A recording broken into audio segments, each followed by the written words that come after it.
السلام عليكم ورحمة الله تعالى وبركاته. نبشر الشعب السوداني الكريم الصابر الصامد المرابط بأنه قوات الشعب المسلحة انتصرت انتصار عظيم في معارك وسط الخرطوم، حيث قتل اللواء خلا عوضين عمر، وهو القائد العام لقوات الدعم السريع بالعاصمة المثلثة.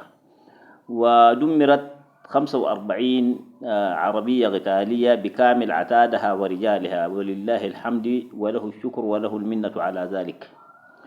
أيضا في محور القصر الجمهوري قتل العميد خلا محمد أحمد جالي، وهو القائد للقوات المتواجدة بالقصر الجمهوري، مما أدى إلى تسليم 43 فرد من أفراد الدعم السريع و7 ضباط. وارتكز الباقين وقد تمكنت قوات الشعب المسلحة من تدمير ما تبقى من أوباش آلي دقلو. والشاهد الذي يشاهد العربات القتالية التي أحرقت أمام القصر يعلم أن هنالك الكثير من الفطائس والموتى من أوباش آل دقلو لعنهم الله وقاتلهم. نبشر الشعب السوداني الكريم بأنه بعد تحرير هذا القصر، بعد ما تحرر القصر الجمهوري الحمد لله بجهد الرجال وكفاحهم، فقد ظلوا يكافحون ويناضلون وينافحون عن الشعب السوداني، فلهم منا الشكر ولهم منا المنة والثناء الحسن.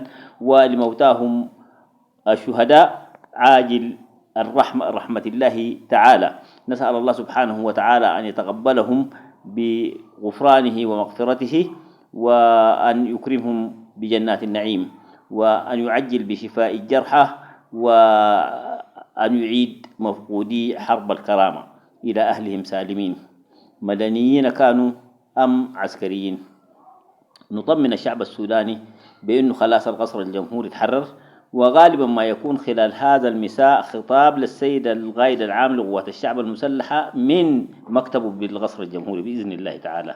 ثم نطمن الشعب السوداني كذلك بأن سوق ليبيا والجبل وتوتي كل هذه المناطق تم استلامها اليوم استلام تام، وما فضل أي شيء من الصعاليق الشماش الهوانات الدقلوا في الخرطوم، ما باقي أي حاجة. وهم أصلا ما ناس ارتكازات ولا ناس صبر، متى ما رأوا الجيش بيحاولوا يعرضوا، ولكن هذه المرة نؤكد لكم إنه ما أدوهم مجال للعريض، كل واحد جاري ودو طلقة بظهر ولا الكب. يعني الراجل هو موت مضروب في صدره، لا الدين ماتوا مضروب في ظهورهم، لأنه ما رجال ولا أولاد رجال ولا شافوا الرجالة ولا قعدوا مع رجال ذاتهم.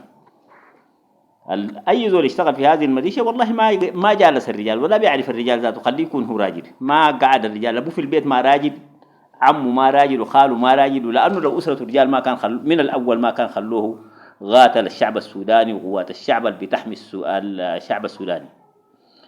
فنقول للشعب السوداني أبشروا بالخير، آن الأوان لنهاية آل دقلوا، زي ما انتهوا في ولاية النيل الأزرق وولاية سنار وولاية الجزيرة والآن ولاية الخرطوم، سينتهوا في ولاية كردفان الكبرى وفي ولاية دارفور إن شاء الله.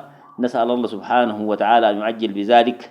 ونحن نؤكد للجيش أننا كلنا جيش، وأننا مستعدين للالتحاق بصفوف قوات الشعب المسلحة متى ما طلبت قوات الشعب منا ذلك، كبارا وصغارا رجالا ونساء بلا استثناء. الشعب السوداني كله جيش، وكلنا مستعدين إنه نبلغ لوحداتنا الآن ونستلم أسلحتنا ونتقدم الصفوف، لأنه القضية قضية وطن، الحصة وطن، فما عندنا أغلى من الوطن، وما عندنا أكرم من الوطن، وما عندنا أعز من الوطن.